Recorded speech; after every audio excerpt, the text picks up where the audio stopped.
ಸ್ಮರಣವಾದ welcome to our YouTube family Kudla rampage. ಕಾರ್ಕಳದ Parashurama theme ಪಾರ್ಕ್ಗೆ ಸಂಬಂಧಪಟ್ಟ ಹಾಗೆ ಈಗ ಒಳ್ಳೆ ರೀತಿಯ ಬೆಳವಣಿಗೆ ಆಗ್ತಾ ಇದೆ. ದಿನಂಪ್ರತಿ ಒಳ್ಳೆ ರೀತಿಯ ಬೆಳವಣಿಗೆ ಆಗ್ತಾ ಇದೆ ಅಂತ ಹೇಳಿದ್ರು ಕೂಡ ತಪ್ಪಾಗ್ಲಿಕ್ಕಿಲ್ಲ. ಹೈಕೋರ್ಟ್ ಅಲ್ಲಿ ಯಾವ ರೀತಿ ಹೋಗಿದ್ರು ಅನ್ನುವಂತಹ ವಿಚಾರದಲ್ಲಿ ನೀವೆಲ್ಲರೂ ನೋಡಿರ್ತೀರಿ. ಮುಂದಕ್ಕೆ ಜಡ್ಜ್ಮೆಂಟ್ ಕೂಡ ಬರುತ್ತೆ. ಆ ಜಡ್ಜ್ಮೆಂಟ್ ಅಲ್ಲಿ ಇನ್ವೆಸ್ಟಿಗೇಷನ್ಗೆ ಕೂಡ ಆರ್ಡರ್ ಮಾಡ್ತಾರೆ. ಇನ್ವೆಸ್ಟಿಗೇಷನ್ ಮುಂದುವರೆದು ಶಿಲ್ಪಿಯನ್ನು ಅರೆಸ್ಟ್ ಕೂಡ ಈಗ ಮಾಡಿದ್ದಾರೆ. ಸೊ ಅದಕ್ಕೆ ಸುನಿಲ್ ಕುಮಾರ್ ಅವರು ಒಂದಷ್ಟು ಪ್ರತಿಕ್ರಿಯೆಯನ್ನು ಕೂಡ ಕೊಟ್ಟಿದ್ದಾರೆ. ಪತ್ರಿಕೆ ಆಗೋಷ್ಟೇ ಮಾಡಿ. ಈ ಸುನಿಲ್ ಕುಮಾರ್ ಮಾತಾಡ್ಬೇಕಾದ್ರೆ ಹೇಳ್ತಾ ಇದ್ರು ಫೈಬರ್ ಅಲ್ಲ ಅದು ಕಂಚೆ ಅನ್ನುವಂಥ ವಿಚಾರದಲ್ಲಿ. ಹಾಗಾದ್ರೆ ಸುನಿಲ್ ಕುಮಾರ್ ಹತ್ರ ನಾನು ಕೇಳಬೇಕು, ಜಡ್ಜ್ ಪಬ್ಲಿಕ್ ಮನಿ ಸರ್, ಪಬ್ಲಿಕ್ ಮನಿ ಲೂಟೆಡ್ ಅನ್ನುವಂಥ ವಿಚಾರದಲ್ಲಿ ಒಂದಷ್ಟು ಹೇಳಿದ್ರಲ್ವ ಅಲ್ಲಿ ಕೂತ್ಕೊಂಡು. ಇದ್ರ ಬಗ್ಗೆ ನೀವು ಯಾಕೆ ಮಾತಾಡ್ತಾ ಇಲ್ಲ? ಹಾಗಾದ್ರೆ ಜಡ್ಜಿ ಇರತ್ತೆ ಯಾರಿಗೆ ಹೇಳಿರುವಂಥದ್ದು? ಸೊ ಇದ್ರ ಬಗ್ಗೆ ಮಾತಾಡೋಕೆ ನಮ್ಮ ಜೊತೆಗೆ ಹೋರಾಟಗಾರರಾಗಿರ್ತಕ್ಕಂಥ ವಿವೇಕ್ ಶೆಟ್ಟಿ ಅವರು ಇದ್ದಾರೆ. ಅವರು ಏನ್ ಹೇಳ್ತಾರೆ ಅಂತ ಹೇಳಿ ಕೇಳ್ಕೊಂಡು ಬರೋಣ ಬನ್ನಿ. ಸರ್ ನಮಸ್ಕಾರ, ಕಾರ್ಯಕ್ರಮಕ್ಕೆ ಆತ್ಮೀಯ ಸ್ವಾಗತ, ಸುಸ್ವಾಗತ. ಹೋರಾಟಕ್ಕೆ ಗೆಲುವು ಸಿಕ್ಕಿದೆ ಸರ್ ಅಂತ ಹೇಳಿದ್ರೆ ಹೈಕೋರ್ಟ್ ಅಲ್ಲಿ ವಾದ ವಿವಾದ ನಡೆಯಬೇಕಾದ್ರೆ ನಿಮ್ಗೆ ಗೊತ್ತಾಗಿದೆ ಯಾವ ರೀತಿ ಜಡ್ಜ್ ಹೇಳಿದ್ರು ಅನ್ನುವಂತ ವಿಚಾರದಲ್ಲಿ. ಸೊ ಆವಾಗಲೇ ನಿಮ್ಗೆ ಒಂದು ದೊಡ್ಡ ರೀತಿಯ ಗೆಲುವು ಸಿಕ್ಕಿದೆ. ಈಗ ಗೆಲುವಿನ ಮೇಲೆ ಗೆಲುವು ಅಂತ ಹೇಳಿದ್ರು ಕೂಡ ತಪ್ಪಾಗ್ಲಿಕ್ಕಿಲ್ಲ. ಸೊ ತನಿಖೆ ಮಾಡಬೇಕು ಅನ್ನುವಂತ ವಿಚಾರದಲ್ಲೂ ಕೂಡ ಜಡ್ಜ್ಮೆಂಟ್ ಬಂದಿತ್ತು. ಈಗ ಮುಂದುವರಿದು ಶಿಲ್ಪಿ ಕೃಷ್ಣ ನಾಯಕ್ನವರನ್ನು ಅರೆಸ್ಟ್ ಕೂಡ ಮಾಡಿದ್ದಾರೆ. ಏನ್ ಹೇಳ್ತೀವಿ ಇದರಲ್ಲಿ? ಸರ್, ಇದು ಒಂದು ಮೊದಲ ಹಂತದ ಗೆಲುವು ಅಂತ ಹೇಳ್ಬೋದು. ಯಾಕಂತ ಹೇಳಿದ್ರೆ ಕೃಷ್ಣ ನಾಯಕ್ ಅವನು ಕಲೆ ಒಂದು ಶಿಲ್ಪಿ ಏನಂತ ಹೇಳಿದ್ರೆ ಕಲೆಗೆ ಮೋಸ ಮಾಡಿದವನು ಯಾವತ್ತೂ ಶಿಲ್ಪಿ ಅಲ್ಲ. ಸೊ ಅವನ ಕಲೆಗೆ ಮೋಸ ಮಾಡಿದ್ದಾನೆ. ಪ್ಲಸ್ ಅವನು ಏನ್ ಹೇಳಿದಾನೆ ಅಂತ ಹೇಳಿದ್ರೆ ಅವನು ಜಾತಿಯ ವಿಷ ಬೀಜ ಬಿತ್ತಕ್ಕೆ ಟ್ರೈ ಮಾಡಿದ್ದಾನೆ. ನಾನು ಬಿಲ್ಲವ, ನನ್ನ ಟಾರ್ಗೆಟ್ ಮಾಡ್ತಿದ್ದಾರೆ ಎಂಬ ಮಾತು ಬಂದಿದೆ ಅವನ ಬಾಯಿಂದ. ಸೊ ಈಗ ಕೋರ್ಟ್ ಹೇಳಿದೆ ಅವನು 415 ಸೆಕ್ಷನ್ ಹಾಕಿ ಅವನನ್ನು ಚೀಟರ್ ಅಂತ ಹೇಳಿದೆ ಕೋರ್ಟ್. ಆಲ್ರೆಡಿ ಜಡ್ಜ್ ಅವರ ಸ್ಟೇಟ್ಮೆಂಟ್ ಅಲ್ಲೇ ಮೆನ್ಷನ್ ಮಾಡಿದ್ರು, ಆರ್ಡರ್ ಕಾಪಿಯಲ್ಲಿ ಅವನನ್ನು ಚೀಟರ್ ಅಂತ ಹೇಳಿದ್ದಾರೆ. ಪ್ಲಸ್ ಅವನು ಹೈಕೋರ್ಟ್ ಅಲ್ಲಿ ಆಲ್ರೆಡಿ ಆರ್ಡರ್ ಪಾಸ್ ಆಗಿದೆ, ಇನ್ವೆಸ್ಟಿಗೇಷನ್ ಆಲ್ರೆಡಿ ಪೊಲೀಸ್ ಮಾಡ್ಬೇಕಂತ ಆಗಿದೆ. ಪ್ಲಸ್ ಡಿಸ್ಟ್ರಿಕ್ಟ್ ಕೋರ್ಟ್ ಅಲ್ಲಿ ಬಂದು ಏನ್ ಮಾಡ್ತಾನೆ ಅಂತ ಹೇಳಿದ್ರೆ ಪುನಃ ಬೇಲಿಗೆ ಅಪೀಲ್ ಆಗ್ತಾನೆ, ಅದು ರಿಜೆಕ್ಟ್ ಆಗುತ್ತೆ. ಪ್ಲಸ್ ಪೊಲೀಸ್ ಅವರು ಅವನನ್ನು ಕೇರಳದಲ್ಲಿ ಹೋಗಿ ಅದನ್ನು ಅವನನ್ನು ಇಟ್ಕೊಂಡು ಬರ್ತಾರೆ. ಯಾಕಂದ್ರೆ ಅವನು ಇನ್ವೆಸ್ಟಿಗೇಷನ್ ಸಪೋರ್ಟ್ ಮಾಡಿರಲ್ಲ, ಅವನೇ ಪ್ರೈಮ್ ಸಸ್ಪೆಕ್ಟ್, ಅವನೇ ಮಾಡಿರುವಂತ ಫ್ರಾಡ್ ಇದು. ಕಂಚು ಅಂತ ಗ್ಲಾಸ್ ಫೈಬರ್ ಮೂರ್ತಿಯನ್ನು ಮಾಡಿದ್ದಾನೆ.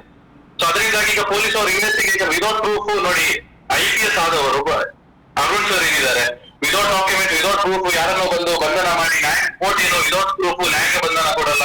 ಹೈಕೋರ್ಟ್ ಜಡ್ಜ್ ವಿದೌಟ್ ಏನು ಪ್ರೂಫ್ ಅವರನ್ನು ಅರೆಸ್ಟ್ ಹೈಕೋರ್ಟ್ ಅಲ್ಲಿ ಅವರು 415 ಸೆಕ್ಷನ್ ಹಾಕಲ್ಲ. ಸೊ ಅವರು ಫ್ರಾಡ್ ಮಾಡಿದ್ದಾರೆ, ಅವರು ಚೀಟರ್, ಕಲೆಗಾರ. ಏನಂದ್ರೆ ಅವನ ಬಗ್ಗೆ ಅನುಕಂಪ ಇರುವಂತದ್ದು ಯಾವತ್ತೂ ಸರಿಯಲ್ಲ. ತಪ್ಪು ಮಾಡಿದವರು ಯಾರು ಎಲ್ಲರಿಗೂ ಶಿಕ್ಷೆ ಆಗಬೇಕು. ಸೊ ಇದು ಮೊದಲ ಹಂತದ ಗೆಲುವು. ಯಾಕೆ ಹೇಳ್ತೇನೆ ಅಂತ ಹೇಳಿದ್ರೆ ಇದರಲ್ಲಿ ಕೃಷ್ಣ ನಾಯಕ್ ಪಾಲಿದೆ, ಅರುಣ್ ಕುಮಾರ್ ಸಸ್ಪೆಂಡ್ ಆಗಿದ್ದಾನೆ, ಅವನನ್ನು ಅರೆಸ್ಟ್ ಮಾಡಬೇಕು.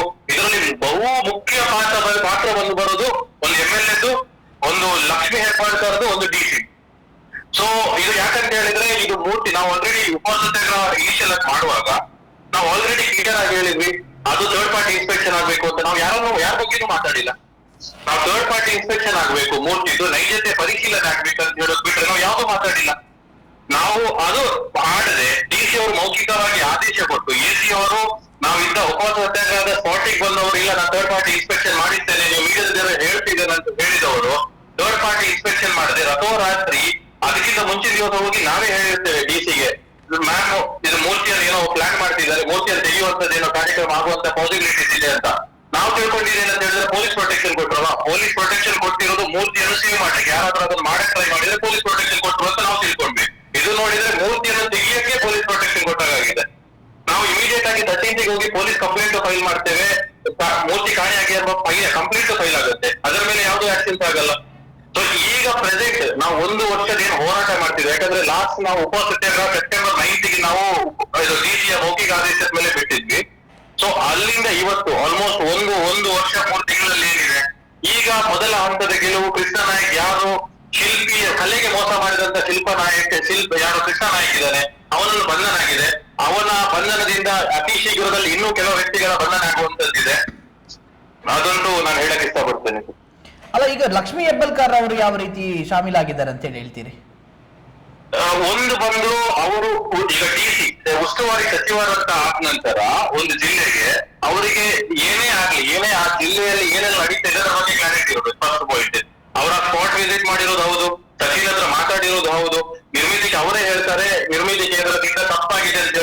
ಆಕ್ಷನ್ ತಗೊಂಡ್ರು.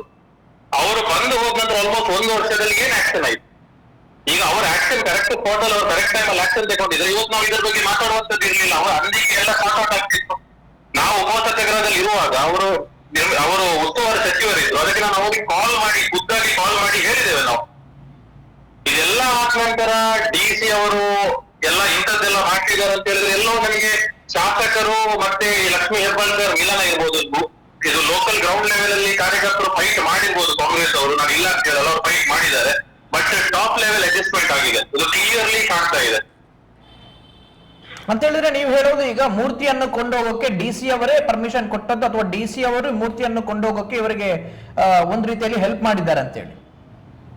100% ಸರ್. ಯಾಕಂತ ಹೇಳಿದ್ರೆ ಯಾವತ್ತು ಒಂದು ಕಂಪ್ಲೇಂಟ್ ಇರುವಾಗ ಇಲ್ದಿದ್ರೆ ಇದರ ಬಗ್ಗೆ ಆಲ್ರೆಡಿ ನಾವು ಉಪವಾಸ ಸತ್ಯಾಗ್ರಹ ಯಾರು ಸುಮ್ಮನೆ ಹೋಗಿ ಕೂತ್ಕೊಳ್ಳಲ್ಲ. ನಾವು 9 ದಿವಸ ನಿರ್ದಿಷ್ಟ ಅವಧಿ ಉಪವಾಸ ಸತ್ಯಾಗ್ರಹ ಮಾಡಿದ್ವಿ. ನಮ್ದು ಒಂದೇ ಒಂದು ಕೋರಿಕೆ ಇದ್ದ ಥರ್ಡ್ ಪಾರ್ಟಿ ಇನ್ಸ್ಪೆಕ್ಷನ್ ಮಾಡಬೇಕು ಅಂತ. ಅದೇ DC ಅವರು ಮೌಖಿಕವಾಗಿ ಹೇಳಿರೋದು ಏನಂತ ಹೇಳಿದ್ರೆ 1 ತಿಂಗಳೊಳಗೆ ನಾನು ಥರ್ಡ್ ಪಾರ್ಟಿ ಇನ್ಸ್ಪೆಕ್ಷನ್ ಮಾಡಿಸ್ತೇನೆ, ಸರ್ಕಾರದ ಗಮನಕ್ಕೆ ತರ್ತೇನೆ ಅಂತ. ಸರ್ಕಾರ ಯಾವುದು? ಕಾಂಗ್ರೆಸ್ ಸರ್ಕಾರ. ಗಮನಕ್ಕೆ ಹೋಗಿದೆ ಸರ್ಕಾರದ್ದು, ಯಾಕೆ ಆಕ್ಷನ್ ಆಗಿಲ್ಲ? DC ಅವರು ರಥೋರಾತ್ರಿ ಇಮಿಡಿಯೇಟ್ ಆರ್ಡರ್ ಕೃಷ್ಣನಾಯಕ್, ಅದರ ನಂತರ ಕೃಷ್ಣನಾಯಕ್, ಇದೊಂದು ನೀವು ಗಮನಿಸಬೇಕೇನ ಅಂತ ಹೇಳಿದ್ರೆ ನಮ್ಮ ಶಾಸಕರಿರ್ಬೋದು, ಇಲ್ದಿದ್ರೆ ಅರುಣ್ ಕುಮಾರ್ ಇರ್ಬೋದು, ಇಲ್ದಿದ್ರೆ DC ಇರ್ಬೋದು, ಇಲ್ದಿದ್ರೆ ಯಾವುದೇ ಡಿಪಾರ್ಟ್ಮೆಂಟ್ ಏನೇ ಇರ್ಬೋದು, ಅಂಟಿಲ್ ನಾವು ಉಪವಾಸ ಸತ್ಯಾಗ್ರಹ ಆಗಸ್ಟ್ 26 ಕುತ್ಕೊಳ್ಳುವವರೆಗೆ ಒಬ್ರು ಮೂರ್ತಿ ಆಂಗಲ್ ಸರಿ ಇಲ್ಲ, ಇಲ್ದಿದ್ರೆ ಯಾವುದೇ ಪ್ರಕಟಣೆ ಬಂದಿಲ್ಲ. ಏನ್ ಹೇಳಿರೋದು ಅಂತ ಹೇಳಿದ್ರೆ ಖಾಲಿ ಕೆಲಸ ಬಾಕಿ ಇದೆ. ಯಾವುದು? ಕಾಮಗಾರಿ ಪರಶುರಾಮ ಪುತ್ಥಳಿ. ಈಗ ನಾನು ಹೇಳ್ತಿರೋದಂತ ಪರಶುರಾಮ ಥೀಮ್ ಪಾರ್ಕ್ ಅಲ್ಲಿ ಅಲ್ಪ ಸ್ವಲ್ಪ ಕಾರ್ಯಕ್ರಮ ಬಾಕಿ ಇದೆ ಅಂತ ಬಂದಿರೋದು. ಪುತ್ಥಳಿ ಬಸವರಾಜ ಬೊಮ್ಮಾಯಿ ಅವರು ಬಂದು, ನಮ್ಮ chief minister Basavaraj Bommai sir ಅವರು ಬಂದು ಇನಾಗ್ರೇಟ್ ಮಾಡಿರುವಂತದ್ದು. ನಮ್ಮ ರಾಜ್ಯದ ದೊರೆ ಬಂದು ಇನಾಗ್ರೇಟ್ ಮಾಡ್ತಾರೆ ಅಂತ. ಈಗ ನೋಡಿದ್ರೆ ನೀವು ಆ ಪುತ್ಥಳಿಯನ್ನು ಹೇಗೆ ತೆಗಿಬಹುದು? ಎಲ್ಲಾದ್ರೂ ಆಗಿದ್ಯಾ? ಎಲ್ಲಾದ್ರೂ ಪುತ್ಥಳಿ ಇನಾಗ್ರೇಷನ್ ಆದ ನಂತರ ಪುತ್ಥಳಿ ಸರಿ ಇಲ್ಲ ಅಂತ ಹೇಳಿ ಎಲ್ಲಿಯಾದ್ರೂ ತೆಗೆದಿರೋ ಇತಿಹಾಸ ಇದೆಯಾ ಸರ್? ಆದ್ರೆ ಪುತ್ಥಳಿ ಅರ್ಜೆಂಟ್ ಆಗಿ ಮಾಡುವಂತ ಅವಶ್ಯಕತೆ ಏನಿತ್ತು ಅಂತೇಳಿ ನೀವು ಕೇಳೋದು ಈಗ? ಸರ್ ಇದು ನೋಡಿ, ಇದರಲ್ಲಿ ಮೈನ್ ಏನೋ ಇದರಲ್ಲಿ ಇದನ್ನು ಮಾಡಿರೋದು ಯಾರು ಸರ್? ಮಾಡಿರೋದು ಯಾರ ಬೆನಿಫಿಟ್ ಆಗಿರೋದು ಯಾರಿಗೆ? ವಿ ಸುನಿಲ್ ಕುಮಾರ್. ಎಲೆಕ್ಷನ್ ಬಂದಿತ್ತು, ಜನಗಳ ಧಾರ್ಮಿಕ ಭಾವನೆ, ಯಾಕಂದ್ರೆ ಉಡುಪಿನಲ್ಲೂರಲ್ಲಿ ಹಿಂದುತ್ವ, ಈ ದೇವರು, ಇದೆಲ್ಲ ಇದರ ಮೇಲೆ ನಾವು ನೋಡಿಯೋದು ಎಲ್ಲ ನಡೆಯೋದು ಏನಂತ ಹೇಳಿದ್ರೆ ನಮ್ಮ ಭಕ್ತಿ ಮೇಲೆ ನಡೆಯೋದು. ಎಲ್ಲರೂ ಭಕ್ತಿ ಶ್ರದ್ಧೆ ಇರ್ತಾರೆ, ಇದನ್ನೇ ಯೂಸ್ ಮಾಡ್ಕೊಳ್ಳುವ, ಇದರಿಂದಲೇ ನಾನು ಒಂದು ವೋಟ್ ವಿನ್ ಆಗುವ ಅಂತ ಹೇಳುವ ಚೀಪ್ ಮೈಂಡ್ ಸೆಟ್ ಬಿಟ್ರೆ ಅವರಿಗೆಲ್ಲ ಹಿಂದುತ್ವ ಅಂತ ಏನೂ ಇಲ್ಲ ಸರ್. ಎಲ್ಲ ರಾಜಕೀಯ ಅವರ ಮೇಲೆ ಬೇಯಿಸ್ಲಿಕ್ಕೆ ಅವರು ಹಿಂದುತ್ವ ಹಣೆಪಟ್ಟಿ ಕಟ್ಕೊಂಡು ಇರ್ತಾರೆ ಬಿಟ್ರೆ ಅವರಿಗೆ ಹಿಂದುತ್ವ ಎಂಬುದು ಅದರ ಬಗ್ಗೆ ರೆಸ್ಪೆಕ್ಟ್ ಇಲ್ಲ. ನನಗೆ ಫಸ್ಟ್ ಆಫ್ ಆಲ್ ಅವರು ಹಿಂದೂ ಅಂತ ಡೌಟ್ ಆಗುತ್ತೆ ಇದನ್ನು ನೋಡಿದ್ರೆ. ಅಲ್ಲ, ಈಗ ಪ್ರೆಸ್ ಮೀಟ್ ಕೂಡ ಮಾಡಿದ್ರು ಸುನಿಲ್ ಕುಮಾರ್ ಅವರು. ನೀವು ಆ ಸಲ ಹೋದಾಗ ನಿಮ್ಮ ಕ್ವಶನ್ಗೆ ಆನ್ಸರ್ ಕೊಡೋಕೆ ಅವರ ಹತ್ರ ಇರ್ಲಿಲ್ಲ.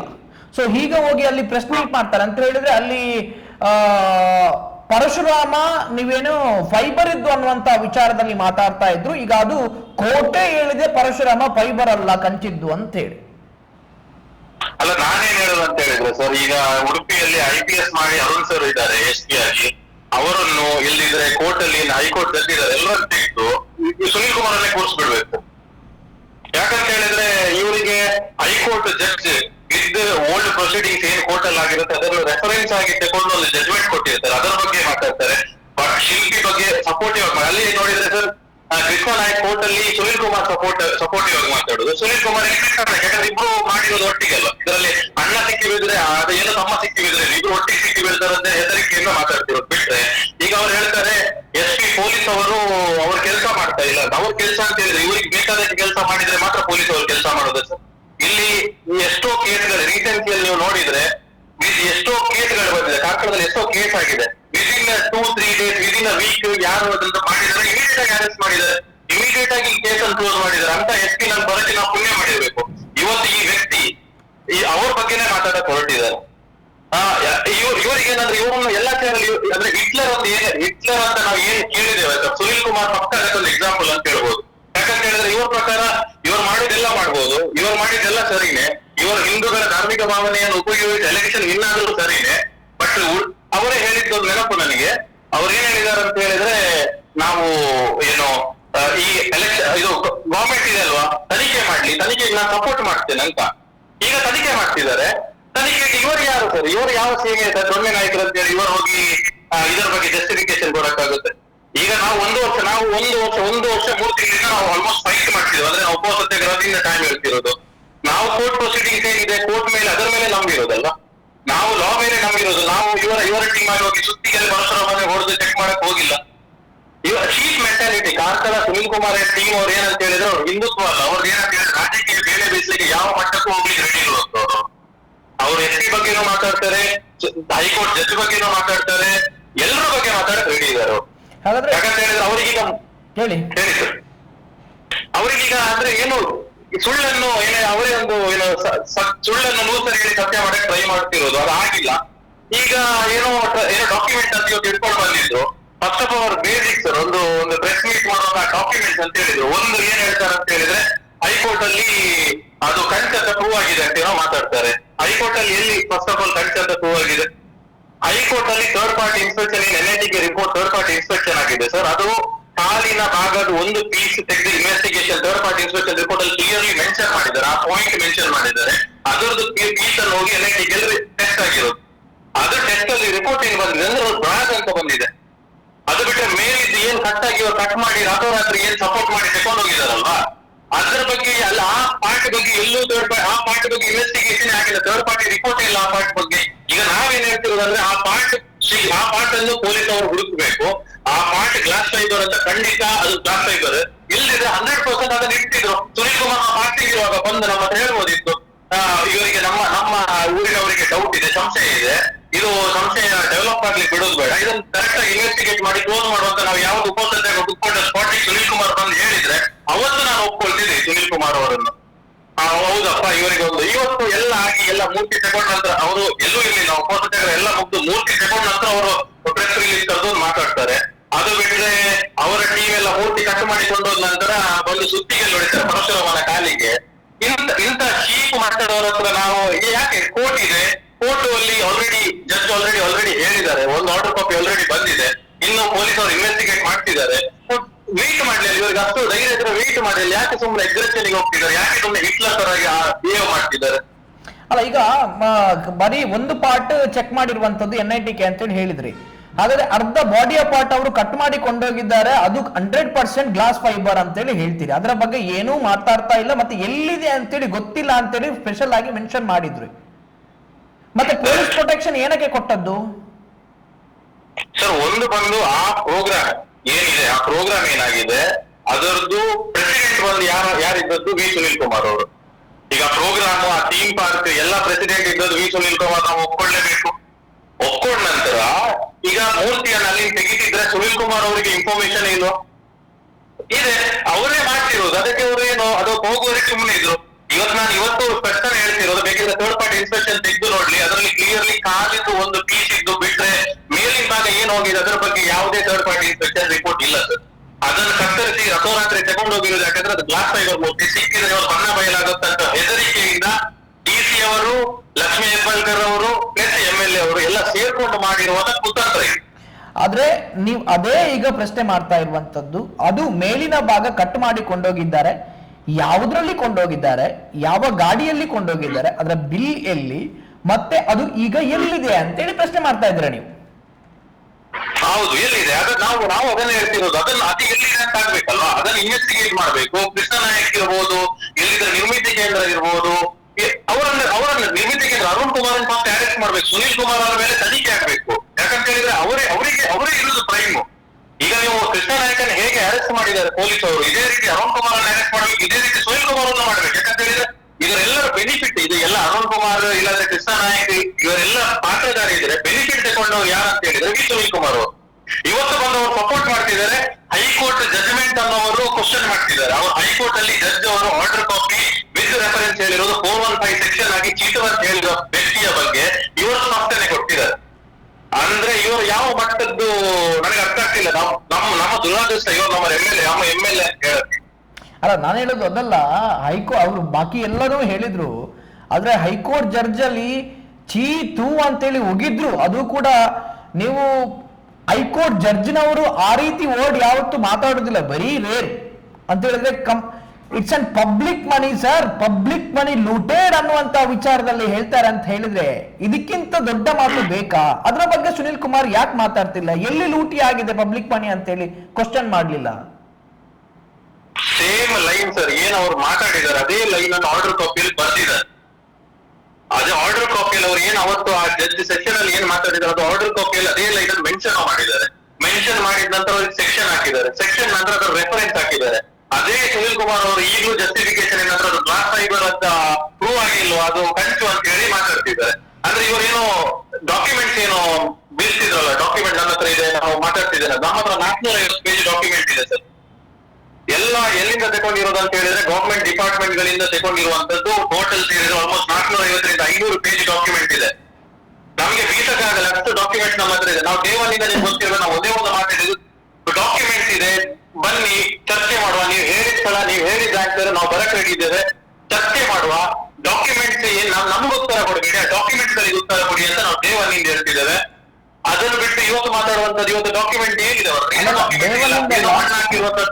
ಅಲ್ಲ ಡೇ ಒನ್ ಇಂದಲ್ಲ, ಮತ್ತೆ ನೀವು ಇದ್ದ ಡಾಕ್ಯುಮೆಂಟ್ಸ್ ಇಟ್ಕೊಂಡು ಒಂದಲ್ಲಿ ಕಾರ್ಯಕ್ರಮ ಇದ್ದಾಗ, ಜನಸ್ಪಂದನ ಕಾರ್ಯಕ್ರಮ ಇದ್ದಾಗ ಮಾತಾಡೋಕೆ ಹೋದಾಗ ಸುನಿಲ್ ಕುಮಾರ್ಗೆ ಉತ್ತರನೇ ಇರ್ಲಿಲ್ಲಲ್ಲ. ಕರೆಕ್ಟ್ ಸರ್, ಗಲಿಬಿಲಿ ಆಗಿದ್ರು ಫುಲ್, ಯಾಕಂದ್ರೆ ಬೆವರಿ ಹೋಗಿದ್ರು. ಯಾಕಂತ ಹೇಳಿದ್ರೆ ಸರ್ ಇದು ಮಾಡಿರುವಂತದ್ದು ಫಸ್ಟ್ ಆಫ್ ಆಲ್ ಈ ಕಾರ್ಕಳ ಜನತೆಗಿರ್ಬೋದು, ಇಡೀ ಕರ್ನಾಟಕಕ್ಕೆ ಗೊತ್ತಿದೆ ಸರ್ ಇವರು ಮಾಡಿರುವಂತದ್ದು. ಇವರ ಹಿಂದುತ್ವ ಯಾವ ರೀತಿಯ ಹಿಂದುತ್ವ ಅಂತ ಹೇಳಿ ಜನರಿಗೆ ಗೊತ್ತಿದೆ, ಇವತ್ತೇನು ಹೊಸತಲ್ಲ. ಇವರು ಹಿಂದೂಗಳ ಧಾರ್ಮಿಕ ಭಾವನೆಯಲ್ಲಿ ಆಟ ಆಡಿನೇ ಇದುವರೆಗೆ ಎಲೆಕ್ಷನ್ ಎಲ್ಲ ವಿನ್ ಆಗ್ತಾ ಬಂದಿರೋದು ಬಿಟ್ರೆ ಇವರು ಸ್ವಂತ ಕೆಲಸದಿಂದ ಮಾಡಿರುವಂತದ್ದಲ್ಲ. ನಾನ್ ಹೇಳ್ತಿರೋದು ಪರಶುರಾಮ ದೇವರಿಗೆ ಈಗ ಒಂದು, ಯಾಕಂತ ಹೇಳಿದ್ರೆ ಯಾವ ಪಕ್ಷದಲ್ಲಿ ಇರೋದು ಹಿಂದುತ್ವದ ಪರವಾಗಿರುವ ಪಕ್ಷ ಯಾವತ್ತು ಹಿಂದುತ್ವದ ಬಗ್ಗೆ ಮಾತಾಡುವಂತ ಪಕ್ಷದಲ್ಲಿ ಇರುವಂತ ವ್ಯಕ್ತಿ ಇಂತ ಚೀಪ್ ಕೆಲಸ ಮಾಡಿದಾನೆ ಅಂತ ಹೇಳಿದ್ರೆ ಇಂಥವರನ್ನು ಫಸ್ಟ್ ಆಫ್ ಆಲ್ ಪಕ್ಷ ಉಚ್ಚಾಟನೆ ಮಾಡ್ಬೇಕು. ಇವರನ್ನು ಯಾಕೆ ಇದುವರೆಗೆ ಪಕ್ಷ ಇಟ್ಕೊಂಡಿದೆ ಅಂತ ಹೇಳೋದೇ ದೊಡ್ಡ ಪಕ್ಷ. ಯಾಕಂತ ಹೇಳಿದ್ರೆ ನಾವು ಯಾವುದನ್ನು ವಿವೇಕ್ ಹೇಳಿದ್ನ ಇಲ್ಲಾಂದ್ರೆ ಯಾರಾದ್ರೂ ಒಬ್ಬ ಹೇಳಿದಂತ ಮಾಡೋದಲ್ಲ, ಡಾಕ್ಯುಮೆಂಟ್ಸ್ ಏನ್ ಹೇಳುತ್ತೆ ಅದರ ಪ್ರಕಾರ ಮಾಡ್ಬೇಕು. ಅದನ್ನ ಯಾಕೆ ಮಾಡ್ತಾ ಇಲ್ಲ, ಮಾಡ್ಬೇಕಲ್ಲ. ಯಾಕಂತ ಹೇಳಿದ್ರೆ ಇವರು ಮಾಡಿರುವಂತದ್ದು ಇದಕ್ಕಿಂತ ದೊಡ್ಡ ಪಾಪ ಯಾರಾದ್ರೂ ಮಾಡಕ್ಕಾಗತ್ತವ? ಮನುಷ್ಯನಾಗಿ ಹುಟ್ಟಿದವನು, ದೇವರ ಮೂರ್ತಿಯನ್ನು ಕಂಚು ಅಂತ ಹೇಳಿ ಗ್ಲಾಸ್ ಫೈಬರ್ ಇಟ್ಟವನು, ಇದಕ್ಕಿಂತ ದೊಡ್ಡ ಪಾಪ ಯಾರಾದ್ರೂ ಹುಟ್ಟಿದವನು ಮಾಡಕ್ಕಾಗತ್ತ ಸರ್ ಮನುಷ್ಯ? ಇಂಥವರು ಹಿಂದುತ್ವದ ಭಾಷಣ ಬಿಗಿಯೋದು. ಇವರು ಹಿಂದುತ್ವದ ಫೈರ್ ಬ್ರ್ಯಾಂಡ್ ಅಲ್ಲ ಸರ್, ಹಿಂದುತ್ವದ ಫೈಬರ್ ಬ್ರ್ಯಾಂಡ್. ಇವರು ಸುನಿಲ್ ಕುಮಾರ್ ಹಿಂದುತ್ವದ ಫೈಬರ್ ಬ್ರ್ಯಾಂಡ್. ಯಾಕಂದ್ರೆ ಫೈಬರ್ ಅನ್ನು ಯಾರಾದ್ರೂ ಇಡೀ ರಾಜ್ಯದಲ್ಲಿ ಪ್ರಮೋಟ್ ಮಾಡಿದ್ರೆ ಅದು ವಿ ಸುನಿಲ್ ಕುಮಾರ್ ಅವರು. ಸೊ ಹಾಗಾಗಿ ವಿ ಸುನಿಲ್ ಕುಮಾರ್ ಅವರನ್ನು ಕೂಡ ಅರೆಸ್ಟ್ ಮಾಡಬೇಕು, ಅವರನ್ನು ಕೂಡ ತನಿಖೆ ಮಾಡಬೇಕು. ಅವರನ್ನು ತನಿಖೆ ಮಾಡಿದ್ರೆ ಎಲ್ಲಾ ಸತ್ಯಾಂಶದ ಹೊರಗಡೆ ಬರುತ್ತೆ. ಆ ಮೂರ್ತಿಯನ್ನು ಅರ್ಧ ಕಟ್ ಮಾಡಿ ಎಲ್ಲಿ ಕೊಂಡೋಗಿದ್ದಾರೆ ಅದು ಸುನಿಲ್ ಕುಮಾರ್ಗೆ ಗೊತ್ತು ಅಂತ ಹೇಳಿ ಹೇಳ್ತೀರಾ? 100% ಸರ್. ಯಾಕಂತ ಹೇಳಿದ್ರೆ ಈಗ ನೋಡಿ, ಮೂರ್ತಿಯನ್ನು ಎಲ್ಲಿ ಕೊಂಡೋಗಿದ್ದಾರೆ ಅಂತ ಹೇಳಿದ್ರೆ ನಾನೊಂದು ಹೇಳ್ತೇನೆ. ಈಗ ನಾರ್ಮಲ್ ಆಗಿ ಮೂರ್ತಿಯನ್ನು ತೆಗ್ದಿರೋದೇ ತಪ್ಪು. ಫಸ್ಟ್ ಪಾಯಿಂಟ್, ಮೂರ್ತಿಯನ್ನು ತೆಗೆದು ಹೋದ ನಂತರ ಎಲ್ಲಿ ಹೋಗಿದೆ ಅಂತ ಹೇಳಿದ್ರೆ ಫಸ್ಟ್ ಆಫ್ ಆಲ್ ಎಲ್ಲಿ ಹೋಗಿದೆ ಅಂತ ಹೇಳೋ ಕ್ಲಾರಿಟಿ ಯಾರ ಹತ್ರನೂ ಇಲ್ಲ. ನಾನು ಅದನ್ನ ತಗೊಂಡು ಹೋಗಿ ಅದನ್ನೇ ಮೆಲ್ಟ್ ಮಾಡಿದ್ದೇನೆ ಅಂತ ಹೇಳಿದ್ರೆ ಒಂದು ಡಾಕ್ಯುಮೆಂಟ್ ಪೂರ್ವಕವಾಗಿ ಕೃಷ್ಣ ನಾಯಕ್ ಅವರ ಗೋಡೌನಿಗೆ ಹೋಗುವ CCTV ರೆಕಾರ್ಡಿಂಗ್ ಅಲ್ಲಿ ಇರಬೇಕು. ಈಗ ನೀವು ಆಲ್ರೆಡಿ ನೀವು ಜಲ್ವೀನ್ ಆಗಿ ಮಾಡ್ತಿದ್ರೆ ನಿಮ್ಮ ಹತ್ರ ರೆಕಾರ್ಡಿಂಗ್ ಇಟ್ಕೊಳ್ತೀರೋ, ನೀವೇ ರೆಕಾರ್ಡಿಂಗ್ ಇಟ್ಕೊಳ್ಳಲ್ಲ, ನೀವು ಪ್ರೂಫ್ ಅಲ್ಲ ಅದು. ನಾಳೆ ಕೇಳಿದ್ರೆ ನೋಡಿ ಅಪ್ಪ ಇದು ಕಂಚಿದ ಪ್ರತಿಮೆ ನಾನು ತಗೊಂಡು ಹೀಗೆ ಬಂದಿದ್ದೇನೆ, ಅದು ಏನೋ ಅದನ್ನು ಕರೆಕ್ಟ್ ಆಗಿ ಯೂಸ್ ಮಾಡಿಲ್ಲ. ಪೊಲೀಸ್ ಅವರು ಅದನ್ನು ಮೂರ್ತಿಯನ್ನು ತೆಗೀಲಿಕ್ಕೆ ಹೋಗುವಾಗ ಅಲ್ಲಿಂದ ತಗೊಂಡು ಬರುವಾಗ ಕಾರ್ಕಳಕ್ಕೆ ಕೃಷ್ಣ ನಾಯಕ್ ಅವರೊಂದು ವಿಡಿಯೋ ಮಾಡಿ ಮಾತಾಡ್ತಾರೆ, ದೇವರ ಮೂರ್ತಿ ಅದು ದೇವರ ಮೂರ್ತಿಯನ್ನು ಕತ್ತರಿಸಿ ತಗೊಂಡು ಹೋಗಿ ಯಾವ ದೇವರು ಕಣ್ಣಿಗೆ ಬಂದಿಲ್ಲ ಇವರಿಗೆ. ಈಗ ನಾನು ಹೇಳ್ತಿರೋದು ಅವರೇ ತೋರಿಸಲಿಲ್ಲ, ರಿಟ್ರೀವ್ ಮಾಡ್ಲಿಕ್ಕೆ ಪೊಲೀಸರು ರಿಟ್ರೀವ್ ಮಾಡಿ ಅವ್ರ ವಿಡಿಯೋ ರೆಕಾರ್ಡಿಂಗ್ ನೋಡಿ ಅಲ್ಲಿ ರಿಟರ್ನ್ ಹೋಗಿದ್ರೆ ಅಲ್ಲೇ ಹೋಗ್ಬೇಕು. ಆಲ್ಮೋಸ್ಟ್ 5ರಿಂದ 6 ಟೋಲ್ ಪಾಸ್ ಹೋಗ್ಬೇಕು. ಒಂದು ಪಾಯಿಂಟ್ ಪ್ಲಸ್ ಅವ್ರದೇ ಸ್ಪಾಟ್, ಅವ್ರದೇ CCTV, ಅದರಲ್ಲಿ ರೆಕಾರ್ಡಿಂಗ್ ಇರಬೇಕು. ಅವ್ರು ಸೇವ್ ಮಾಡಿ ಇಟ್ಕೊಂಡಿರ್ಬೇಕಿತ್ತು. ಅವ್ರು ಜನ್ಮೀನ್ ಆಗಿ ಕೃಷ್ಣ ನಾಯಕ್ ಮಾಡಿದ್ರೆ ರೆಕಾರ್ಡಿಂಗ್ ಇರ್ಬೇಕಿತ್ತು ಅವ್ರ ಹತ್ರ. ಮೂರ್ತಿಯನ್ನು ಹೇಗೆ ಎಷ್ಟು ರೆಸ್ಪೆಕ್ಟ್ಫುಲ್ ಆಗಿ, ಯಾಕಂದ್ರೆ ಕಂಚಿನ ಅವ್ರು ಅಲ್ಲಿ ತಗೊಂಡೇ ಹೋಗಿಲ್ಲ. ಫಸ್ಟ್ ಪಾಯಿಂಟ್ ಅದು ಕಂಚಿ ಅಲ್ಲ, ಆದ್ರೆ ತಗೊಂಡು ಹೋಗುದು ಯಾಕೆ? ಸೊ ಅದರಿಂದ ಇದರಲ್ಲಿ ಕ್ಲಿಯರ್ ಆಗಿ ಹೇಳ್ತಿದ್ದೇನೆ ಸರ್, ಇದರಲ್ಲಿ ವಿ ಸುನಿಲ್ ಕುಮಾರ್ ಅವರು ಇರ್ಬೋದು, ಇಲ್ಲಾಂದ್ರೆ ಲಕ್ಷ್ಮೀ ಹೆಬ್ಬಾಳ್ಕರ್ ಅವ್ರು ಇರ್ಬೋದು, ಇಲ್ದಿದ್ರೆ ಅರುಣ್ ಕುಮಾರ್. ನಾವು ಆಲ್ರೆಡಿ ನಮ್ ಲೋಕಾಯುಕ್ತ ಕಂಪ್ಲೇಂಟ್ ಅಲ್ಲಿ ಇವರೆಲ್ಲ ಪಾರ್ಟೀಸ್. ಮತ್ತೆ ಇನ್ನೊಂದು ನಾನು ಮೆನ್ಷನ್ ಮಾಡತ್ತ ಏನಂತ ಹೇಳಿದ್ರೆ ಏನ್ ಹೇಳ್ತಾರಂದ್ರೆ ಪ್ರೈವೇಟ್ ಕಂಪ್ಲೇಂಟ್ಸ್ ಕೊಡ್ಲಿಕ್ಕೆ ಎಲ್ಲ ಇವರು ಎಲ್ಲಿಂದ ಎಲ್ಲ ಕಲ್ತ್ಕೊಂಡು ಬರ್ತಾರೆ ಅಂತ ನಮ್ಗೆ ಅರ್ಥ ಆಗಲ್ಲ ಸರ್. ಡೆಮೋಕ್ರಸಿಯ ಬೇಸಿಕ್ ಏನಂತ ಹೇಳಿ ಇವರು ಕಲಿಬೇಕು. ಫಸ್ಟ್ ಆಫ್ ಆಲ್ ಒಬ್ಬ ಪ್ರಜೆ ಅವನಿಗೆ ವೋಟ್ ಹಾಕುವ ಹಕ್ಕು ಎಷ್ಟಿದೆ, ಹಾಗಾಗಿ ತಪ್ಪಾಗುವಾಗ ಅದನ್ನ ಕ್ವಶನ್ ಮಾಡುವ ಹಕ್ಕು ಅಷ್ಟೇ ಇದೆ. ಅದು ನನ್ನ ರೈಟ್ ಸರ್ ಕ್ವಶನ್ ಮಾಡೋದು. ಇವ್ರು ಹೇಳ್ತಾರೆ ಎಲ್ಲರೂ ಪಬ್ಲಿಕ್ ಅವರು ಕ್ವಶನ್ ಮಾಡ್ಲಿಕ್ಕಿಲ್ಲ ಅಂದ್ರೆ ನಿರ್ಮಿತಿ ಕೇಂದ್ರನು ಫ್ರಾಡ್ ಮಾಡಿದೆ, ಇದರಲ್ಲಿ DC ಇನ್ವಾಲ್ವ್ ಇದ್ದಾರೆ, ಎಲ್ಲ ಡಿಪಾರ್ಟ್ಮೆಂಟ್ ಗಳು ಇನ್ವಾಲ್ವ್ ಇದೆ. ಹಾಗಾದ್ರೆ ಇದ್ರಲ್ಲಿ ಯಾರು ಕಂಪ್ಲೇಂಟ್ ಮಾಡ್ಬೇಕು? ಎಲ್ಲರೂ ಕಲ್ತ್ರೆ ಕಂಪ್ಲೇಂಟ್ ಮಾಡೋರು ಯಾರು? ಕಂಪ್ಲೇಂಟ್ ಪಬ್ಲಿಕ್ ಮಾಡ್ಬೇಕಲ್ವಾ? ನಾನೇ ಹೋಗಿ ಮಾಡ್ಬೇಕು ಕಂಪ್ಲೇಂಟ್, ಇಲ್ಲಾಂದ್ರೆ ಇನ್ನೊಬ್ರು ಯಾರಾದ್ರೂ ಹೋಗಿ ಕಂಪ್ಲೇಂಟ್ ಮಾಡ್ಬೇಕು. ಯಾಕಂತ ಹೇಳಿದ್ರೆ ಇಲ್ಲಿ ಇರುವವರೆಲ್ಲ ಫ್ರಾಡ್ಸ್. ನಾನು ಹೇಳ್ತಿದ್ದೇನೆ DC ಫ್ರಾಡ್ ಅಂತ, ನಾನು ಹೇಳ್ತಿದ್ದೇನೆ ವಿ ಸುನಿಲ್ ಕುಮಾರ್ ಫ್ರಾಡ್ ಅಂತ, ನಾನು ಹೇಳ್ತಿದ್ದೇನೆ ಎಲ್ಲ ಈ ಕಂಚಿದ್ ಗ್ಲಾಸ್ ಫೈಬರ್ ಮೂರ್ತಿ ಮಾಡೋದ್ರಲ್ಲಿ DC ಇನ್ವಾಲ್ವ್ ಅಂತ ಹೇಳ್ತಿದ್ದೇನೆ. ಇವರೆಲ್ಲ ಇನ್ವಾಲ್ವ್ ಇರುವಾಗ ನೀವು ಯಾರು ಇದರ ಬಗ್ಗೆ ತನಿಖೆ ಮಾಡ್ಲಿಕ್ಕೆ ಇಲ್ಲ, ಯಾರು ಇದರ ಬಗ್ಗೆ ಮಾತಾಡಕ್ ಹೋಗ್ತಾರೆ? ಅವಾಗ ನಾರ್ಮಲ್ ಸಿಟಿ ಇಂಡಿವಿಜುವಲ್ ಹೋಗಿ ಇದರ ಬಗ್ಗೆ ಫೈಲ್ ಮಾಡ್ಬೇಕಲ್ಲ ಕಂಪ್ಲೇಂಟ್. ಈಗ ನಾವು ಇದರ ಬಗ್ಗೆ ಉಪಸತ್ಯಾಗ್ರಹ ಕುತ್ಕೊಂಡಿಲ್ಲ, ಫೈಲ್ ಮಾಡಿಲ್ಲ ಅಂತ ಹೇಳಿದ್ರೆ ಇವತ್ತು ಜನಗಳಿಗೆ ಸತ್ಯ ಗೊತ್ತಾಗ್ತಿತ್ತ? ಜನಗಳಿಗೆ ಸತ್ಯ ಇಲ್ಲ, ಪರಶುರಾಮನಿಗೆ ನ್ಯಾಯ ಸಿಗ್ಬೇಕಿತ್ತು. ಪರಶುರಾಮ ನಮ್ಮನ್ನು ಆರಿಸಿ ನಮ್ಮನ್ನು ಕಳಿಸಿದ್ದಾರೆ ಬಿಟ್ರೆ ನಾವೇನೋ ಹೋಗಿ ರಾಕೆಟ್ ಸೈನ್ಸ್ ಮಾಡಿದ್ದೇವೆ ಅಂತ ನಾವ್ ಎಲ್ಲೂ ಹೇಳಕ್ ಹೋಗಲ್ಲ. ಇದು ದೇವರು ನಮ್ಮನ್ನು ಅವರೇ ಸೆಲೆಕ್ಟ್ ಮಾಡಿದ್ದಾರೆ, ಅವರೇ ನೀವು ಹೋಗಿ ಅಂತ ಹೇಳಿ ಮುಂದುವರಿಸಿದ್ರೆ ನಾವು ಹೋಗ್ತಾ ಇದ್ದೇವೆ. ನ್ಯಾಯ ಅಂತ ನಮ್ಮ ಪರ ಬರುತ್ತೆ. ವಿ ಸುನಿಲ್ ಕುಮಾರ್ ಇರ್ಬೋದು, ಯಾರೇ ಇದ್ರಲ್ಲಿ ಇನ್ವಾಲ್ವ್ ಆಗಿದ್ದಾರೆ ಅವ್ರು ಎಲ್ಲರಿಗೆ ಶಿಕ್ಷೆ ಆಗುತ್ತೆ. ನಮ್ಗೆ ಪೊಲೀಸ್ ಡಿಪಾರ್ಟ್ಮೆಂಟ್ ಮೇಲೆ ನಂಬಿಕೆ ಇದೆ. ಪೊಲೀಸ್ ಡಿಪಾರ್ಟ್ಮೆಂಟ್ ಯಾವ್ದೋ ಪಾರ್ಟಿ ಕಾಂಗ್ರೆಸ್ ಬಿಜೆಪಿ ಅಂತಲ್ಲ ಸರ್, ಅವರೊಬ್ಬ IPS ಅವರು ಬಂದು ಕೂತ್ಕೊಂಡಿದ್ದಾರೆ ಅಂತ ಹೇಳಿದ್ರೆ ಅವರು ಎಜುಕೇಟೆಡ್, ಅವರಿಗೆ ಯಾವ್ದನ್ನ ಹೇಗೆ ಇನ್ವೆಸ್ಟಿಗೇಟ್ ಮಾಡ್ಬೇಕಂತ ಸುನಿಲ್ ಕುಮಾರ್ ಹತ್ರ, ವಿವೇಕ್ ಶೆಟ್ಟಿ ಹತ್ರ ಕೇಳಿ ಗೊತ್ತಾಗ್ಬೇಕಂತಿಲ್ಲ. ಅವ್ರಿಗೆ ಗೊತ್ತಿದೆ, ಅವ್ರು ಮಾಡ್ತಾರೆ. ನಾವು ಅವ್ರ ಮೇಲೆ ನಮ್ಗೆ ರೆಸ್ಪೆಕ್ಟ್ ಇದೆ, ಪ್ಲಸ್ ಅವರು ಮಾಡ್ತಾರೆ ಎಂಬ ಕಾನ್ಫಿಡೆನ್ಸ್ ಇದೆ ನಮ್ಗೆ. ಸೊ 100% ಜಸ್ಟಿಸ್ ವಿಲ್ ಪ್ರಿವೇಲ್ ಅದನ್ನ ಹೇಳ್ಬೋದು ಸರ್ ನಾವು. ಅಲ್ಲ, ನೀವು ಹೇಳಿದ್ರಿ ಇದು ಮೊದಲ ಹಂತದ ಜಯ ಅನ್ನುವಂತ ವಿಚಾರದಲ್ಲಿ. ಹೇಗೆ ಇನ್ನು ಕಡೆಯ ಹಂತದ ಜಯ ಯಾವ ರೀತಿ ಬೇಕು ನಿಮ್ಗೆ ಅಂತ ಹೇಳಿ? ಸರ್, ಕಡೆ ಹಂತದಂತ ಹೇಳಿದ್ರೆ ಇದರಲ್ಲಿ ಯಾರೆಲ್ಲ ಇನ್ವಾಲ್ವ್ ಆಗಿದ್ದಾರೆ? ಈ ಕೃಷ್ಣ ನಾಯಕ್ ಶಿಲ್ಪಿ ಏನಿದ್ದಾನೆ, ಅವನ ಕಲೆಗೆ ದ್ರೋಹ ಮಾಡಿದವನು ಅವನಿಗೆ ಶಿಕ್ಷೆ ಆಗ್ಬೇಕು. ನಿರ್ಮಿತಿ ಕೇಂದ್ರದಲ್ಲಿ ಒಬ್ಬ ಇದ್ದಾನೆ ಅರುಣ್ ಕುಮಾರ್ ಅಂತ, ಅವರಿಗೆ ಶಿಕ್ಷೆ ಆಗ್ಬೇಕು. ಯಾಕಂತ ಹೇಳಿದ್ರೆ ಅವರೆಲ್ಲ ಈಗ ಈಗ ಒಂದು ಇನ್ಫಾರ್ಮೇಶನ್ ಏನಿದೆ ಅಂತ ಹೇಳಿದ್ರೆ ಕ್ಯಾಲಿಕತ್ ಏನು ಕೇರಳದಲ್ಲಿ ಅರೆಸ್ಟ್ ಮಾಡಿದ್ದಾರೆ, ಇದನ್ನು ಕೃಷ್ಣ ನಾಯಕ್ ಅವರನ್ನು ಅಲ್ಲಿ ಕಳಿಸಿರುವುದು ಅರುಣ್ ಕುಮಾರ್ ಅಂತ ಇದೆ. ಪ್ಲಸ್ 1 ವರ್ಷ ನಾವು ಡೇ 1 ಅರುಣ್ ಕುಮಾರ್ ನಾವು ಉಪವಾಸ ಸತ್ಯಾಗ್ರಹ ಕುತ್ಕೊಂಡ ನಂತರ ಅವರು 6th ಗೆ ಪೇಪರ್ ರಿಲೀಸ್ ಕೊಡ್ತಾರೆ, ನಾವು 26 ಗೆ ಉಪವಾಸ ಸತ್ಯಾಗ್ರಹ ಕುತ್ಕೊಂಡಿರ್ತೇವೆ. ಅದುವರೆಗೆ ಯಾವುದೇ ಮೂರ್ತಿ ಬಗ್ಗೆ ಮಾತಾಡಿದಿರುವ ಅರುಣ್ ಕುಮಾರ್ ಅವತ್ತು ಆಂಗಲ್ ಬಗ್ಗೆ ಮಾತಾಡ್ತಿದ್ದಾನೆ. ಈಗ ಆಂಗಲ್ ಬಗ್ಗೆ ಮಾತಾಡ್ತಿದ್ದು ನಾನು ಹೇಳಿಬಿಡ್ತೇನೆ. ಲಕ್ಷ ಜನ ಬಂದಿದ್ದಾರೆ ಸರ್ ಇನಾಗ್ರೇಷನ್ಗೆ. ಮೂರ್ತಿ ಆಂಗಲ್ ಸರಿ ಇರ್ಲಿಲ್ಲ, ಕೊಡಲಿ ಸರಿ ಇರ್ಲಿಲ್ಲ ಅಂತ ಹೇಳ್ತಿದ್ರಲ್ವಾ. ಏನಾದ್ರೂ ಯಾರ ತಲೆ ಮೇಲೆ ಬಿದ್ದಿದ್ರು ಜನಗಳಿಗೆ ಇಂಜುರಿ ಆಗ್ತಿತ್ತು, ಜನಗಳೇನಾದ್ರೂ ಅವ್ರಿಗೆ ಪ್ರಾಬ್ಲಮ್ ಆಗ್ತಿತ್ತು. ಪರಶುರಾಮನ ದೇವರಿಗೆ ಏನಾಗ್ತಿತ್ತು ಸರ್? ಕೊಡಲಿಯಲ್ಲಿ ಯಾರು ಹಿಡ್ಕೊಂಡಿರೋದಲ್ಲ ಸರ್, ದೇವರು ಅವರ ಅಸ್ತಿಗೆಯನ್ನು ನಿಲ್ಸಕ್ಕೆ ಅವರು ಪ್ರಯತ್ನ ಪಟ್ಟಿರೋದು ಬಿಟ್ರೆ ಯಾರು ನಿಲ್ಸಿರೋದಲ್ಲ. ಯಾಕಂದ್ರೆ ಜನಗಳು ಬಂದಿದ್ದಾರೆ, ನನ್ನ ಭಕ್ತಿಯಿಂದ ಜನಗಳು ಬಂದಿದ್ದಾರೆ, ಅವರ ರಕ್ಷಣೆ ನನ್ನ ರಕ್ಷಣೆ ಅಂತ ಹೇಳಿ ದೇವರ ರಕ್ಷಣೆ ಮಾಡಿದ್ ಬಿಟ್ರೆ ಯಾವ್ದು ವ್ಯಕ್ತಿ. ಯಾಕಂತ ಹೇಳಿದ್ರೆ ಆಂಗಲ್ ಸರಿ ಇಲ್ಲ ಅಂತ ಹೇಳುವ ಜನಗಳು ಅದು ಬಿದ್ದಿದ್ರೆ ಅದಕ್ಕೆ ಜಸ್ಟಿಫಿಕೇಶನ್ ಕೊಡ್ತಾರೆ ಸರ್. ಪ್ರಾಜೆಕ್ಟ್ ಕಂಪ್ಲೀಟ್ ಆಗಿಲ್ಲ, ಮೂರ್ತಿ ಸರಿ ಇಲ್ಲ, ಕೈ ಆಂಗಲ್ ಸರಿ ಇಲ್ಲ ಅಂತ ಹೇಳಿ ಏನ್ ಅರುಣ್ ಕುಮಾರ್ ಕೊಡ್ತಾರಲ್ವಾ, ಅಂತ ಪೀಸ್ ಅನ್ನ ಅಲ್ಲಿ ಸೆಟ್ ಮಾಡಿ ಇಟ್ಟು ಲಕ್ಷ ಜನ ಬಂದು ಅದನ್ನ ವಿಸಿಟ್ ಮಾಡಿದ್ದಾರೆ, ಆ ಪ್ಲೇಸಿಗೆ ಹೋಗಿದ್ದಾರೆ. ಅದೇನಾದ್ರೂ ಬಿದ್ದಿದ್ರೆ ಇದರ ಹೊಣೆ ಯಾರು ತಗೊಳ್ತಿದ್ರು? ಪ್ಲಸ್ ಅರುಣ್ ಕುಮಾರ್ ನಾವು ಇದುವರೆಗೆ 1 ವರ್ಷದಲ್ಲಿ ಅವನು ಎಷ್ಟು ಸಾಕ್ಷಿ ನಾಶ ಮಾಡಿರ್ಬೋದು. ನಾವು ಡೇ 1 ಹೇಳ್ತಿದ್ರು ಸಸ್ಪೆಂಡ್ ಮಾಡಿ ಅಂತ ಹೇಳಿ, ಅವ್ರ ಮೇಲೆ ತನಿಖೆ ಆಗ್ಬೇಕಂತ ಹೇಳ್ತಿದ್ದೇವೆ. ಮೊನ್ನೆವರೆಗೆ DC ಮಾಡಿಲ್ಲ. ಯಾಕೆ DC ಬುಡಕ್ಕೆ ಯಾವ ಹೊರತ ಅರುಣ್ ಕುಮಾರ್ ಸಸ್ಪೆಂಡ್ ಮಾಡ್ತಾರೆ? ಈಗ DC ಮೇಲೆ ಇನ್ವೆಸ್ಟಿಗೇಷನ್ ಮಾಡೋರು ಯಾರು? ನನ್ಗೆ ಅರುಣ್ ಕುಮಾರ್ ಸರ್ 100% ಕಾನ್ಫಿಡೆನ್ಸ್ ಇದೆ, ಅವರು DC ಇರ್ಲಿ ಯಾವುದೇ ವ್ಯಕ್ತಿ ಇರಲಿ ಅವ್ರ ಬಗ್ಗೆ ಇನ್ವೆಸ್ಟಿಗೇಷನ್ ಮಾಡ್ತಾರಂತ. ಬಟ್ DC ಅವರ ಇನ್ವೆಸ್ಟಿಗೇಷನ್ ಇಮಿಡಿಯೇಟ್ ಆಗಿ ಆಗ್ಬೇಕು. ಯಾಕಂತ ಹೇಳಿದ್ರೆ ಅವರು ಈ ಮೂರ್ತಿ ಹೋಗುದ್ರಲ್ಲಿ ಅವ್ರದ್ದು ಪ್ರೈಮ್ ಇದಿದೆ. ಯಾಕಂತ ಹೇಳಿದ್ರೆ ಮೌಖಿಕವಾಗಿ ಒಬ್ಬ DC ಕೊಡ್ತಿದ್ದಾರೆ ಅಂದ್ರೆ ಸರ್, ಆ ಮೌಖಿಕ ಆದೇಶಕ್ಕೆ ಒಂದು ವ್ಯಾಲ್ಯೂ ಇದೆ. ನಮ್ಮ ಹತ್ರ ಅದು ಪ್ರೂಫ್ ಇದೆ. ಅವ್ರು ಮೌಖಿಕವಾಗಿ ಹೇಳಿರೋದು 1 ತಿಂಗಳೊಳಗೆ ಥರ್ಡ್ ಪಾರ್ಟಿ ಇನ್ಸ್ಪೆಕ್ಷನ್ ಮಾಡ್ತೇವೆ, ಸರ್ಕಾರದ ಗಮನಕ್ಕೆ ತರ್ತೇವೆ ಅಂತ ಹೇಳಿರುವ DC ಅವರು, ಅದೇ DC ಅವರು ಕೃಷ್ಣ ನಾಯಕ್ ಅವರಿಗೆ ಮೂರ್ತಿ ತೆರವು ಮಾಡ್ಲಿಕ್ಕೆ ಏನಾದ್ರು ಆರ್ಡರ್ ಕೊಡ್ತಾರೆ ಅಂತ ಹೇಳಿದ್ರೆ ಅವ್ರ ಮೇಲೆ ಆಕ್ಷನ್ ತಗೊಳ್ಳೇಬೇಕಲ್ವಾ? ಯಾಕಂದ್ರೆ ಜಿಲ್ಲೆಯಲ್ಲಿ ಜನ ಎಲೆಕ್ಟೆಡ್ ಮತ್ತೆ ಸೆಲೆಕ್ಟೆಡ್ ಅಲ್ಲಿ ಒಬ್ಬರನ್ನ ನಾವು ನಂಬುದು ಯಾರನ್ನು ಸರ್? ನಾವು ನಂಬುದು DC ಅನ್ನು, ನಾವು ನಂಬುದು SP ಅನ್ನು. ಯಾಕಂದ್ರೆ ಇವರೆಲ್ಲ ಕಾನೂನನ್ನು ರಕ್ಷಣೆ ಮಾಡ್ಲಿಕ್ಕೆ ಇರುವಂತವ್ರು.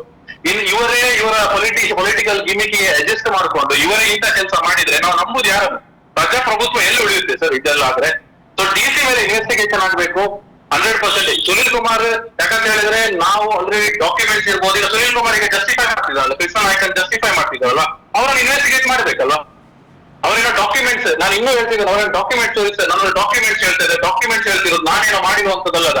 ನಮ್ಮ ಹತ್ರ ಸರ್ 450ರಿಂದ 500 ಪೇಜ್ ಡಾಕ್ಯುಮೆಂಟ್ಸ್ ಇದೆ. ಅವ್ರು ಕೇಳಿದ ಪ್ಲೇಸಿಗೆ ಬರಕ್ ನಾನ್ ರೆಡಿ ಇದ್ದೇನೆ. ಅವರು ನಾವು ಕೇಳ್ತೇವೆ, ನಾವು ಡಾಕ್ಯುಮೆಂಟ್ಸ್ ಇರ್ತದೆ ಆನ್ಸರ್ ಮಾಡ್ಲಿ. ಅದು ಬಿಟ್ಟು ಸುಮ್ನೆ ಪ್ರೆಸ್ ರಿಲೀಸ್ ಎಷ್ಟು ಬೇಕಾದ್ರೂ ಕೊಡ್ಬೋದು ಸರ್, ಏನ್ ಬೇಕಾದ್ರೂ ಮಾಡ್ಬೇಕು. ನೀವು ಒಮ್ಮೆ ತಪ್ಪು ಮಾಡೋದನ್ನ ಸರಿ ಮಾಡಕ್ಕೆ ಯಾರಿಗೂ ಸಾಧ್ಯ ಇಲ್ಲ. ದೇವರಿಗೆ ಮೋಸ ಮಾಡಿದೀರಾ, ನೀವು ಒಪ್ಕೊಳ್ಳಿ. ಅಟ್ಲೀಸ್ಟ್ ದೇವರಾದ್ರೂ ಸ್ವಲ್ಪ ನಿಮ್ ಕರುಣೆ ತೋರಿಸ್ಬೋದು. ಆದ್ರೆ ನಿಮ್ಗೆ ಶಿಕ್ಷೆ ಆಗುವವರೆಗಂತೂ ನಾವಂತೂ ನಿಲ್ಲುವವರಲ್ಲ. ನಮ್ಗೆ ಅರುಣ್ ಕುಮಾರಿಗೆ ಶಿಕ್ಷೆ ಆಗ್ಬೇಕು, DC ಶಿಕ್ಷೆ ಆಗ್ಬೇಕು, ಸುನಿಲ್ ಕುಮಾರಿಗೆ ಶಿಕ್ಷೆ ಆಗ್ಬೇಕು. ಇದರಲ್ಲಿ ಯಾರೆಲ್ಲ ಇನ್ವಾಲ್ವ್ ಆಗಿದ್ದಾರೆ ಎಲ್ಲರ ಮೇಲೆ ಕಾನೂನು ಕ್ರಮ ಆಗ್ಬೇಕು. ಕಾರ್ಕಳ ಪರಶುರಾಮ ಥೀಮ್ ಪಾರ್ಕ್, ಇನ್ನೊಂದು ಕಡೆ ದೇವರ ಬಗ್ಗೆ ಯಾರಾದ್ರೂ ಧಾರ್ಮಿಕ ಭಾವನೆಗೆ ಧಕ್ಕೆ ಮಾಡುವಾಗ ಈ ಪರಶುರಾಮ ದೇವರ ನೆನಪಾಗಿ ಅವ್ರು ಅಲ್ಲಿಗೆ ಬಿಟ್ಟು ಬಿಡ್ಬೇಕು ಸರ್. ಅಂತದ್ದು ಒಂದು ಆಗ್ಬೇಕಿಲ್ಲ. ಇಲ್ಲಿ ನ್ಯಾಯ ಸಿಕ್ಕಿದ ನ್ಯಾಯ ಇಡೀ ದೇಶಕ್ಕೆ ಮಾದರಿ ಆಗ್ಬೇಕು. ಇನ್ನು ಮುಂದೆ ಯಾವ್ದಾದ್ರು ರಾಜಕೀಯ ಬೇಳೆಗಾಗಿರ್ಬೋದು, ಯಾವ್ದಾದ್ರು ಅಧಿಕಾರ ದುರ್ಬಳಕೆ ಇರ್ಬೋದು, ಯಾವ್ದು ಆಗಬಾರ್ದು ಅಂತ ಹೇಳಕ್ಕೆ ಕಾರ್ಕಳ ಪರಶುರಾಮ ದೇವರೇ ಒಂದು ನ್ಯಾಯವಾಗಿ ನಿಲ್ಬೇಕು. Okay, thank you so much sir. ಖಂಡಿತವಾಗ್ಲೂ ಪರಶುರಾಮ ದೇವರು ನಿಮ್ಮ ಜೊತೆಗೆ ಇದ್ದೇ ಇದ್ದಾನೆ. ಅದಕ್ಕೋಸ್ಕರ ಈ ಮಟ್ಟಕ್ಕೆ ಬೆಳೆದಿದೆ ಅಥವಾ ಈ ಮಟ್ಟಕ್ಕೆ ಇನ್ವೆಸ್ಟಿಗೇಷನ್ ಆಗಿರ್ಬೋದು ಅಥವಾ ಮಗದೊಂದು ಎಲ್ಲಾನು ಆಗ್ತಾ ಇದೆ, ಒಳ್ಳೆ ರೀತಿಯ ಬೆಳವಣಿಗೆ ಆಗ್ತಾ ಇದೆ ಅಂತ ಹೇಳಿದ್ರೆ ಖಂಡಿತವಾಗ್ಲೂ ಆ ದೇವರ ಶಕ್ತಿ ಆಗಿರ್ಬೋದು ಎಲ್ಲಾನು ನಿಮ್ಮ ಜೊತೆಗೆ ಇದೆ ಅಂತೇಳಿ ನಾನು ಭಾವಿಸ್ತೀನಿ. ಒಳ್ಳೆದಾಗುತ್ತೆ. ಇನ್ನೂ ಕೂಡ ಖಂಡಿತವಾಗ್ಲೂ ಒಂದು ತಾರ್ಕಿಕ ಅಂತ್ಯ ಒಳ್ಳೆ ರೀತಿಯಲ್ಲಿ ಸಿಕ್ಕೇ ಸಿಗುತ್ತೆ. ಪರಶುರಾಮನಿಗೆ ಅನ್ಯಾಯ ಮಾಡಿದಂತಹ ಸುನಿಲ್ ಕುಮಾರ್ ಕೂಡ ಆದಷ್ಟು ಬೇಗ ಶಿಕ್ಷೆಯನ್ನು ಅನುಭವಿಸ್ತಾರೆ. Thank you so much sir. Thank you lot.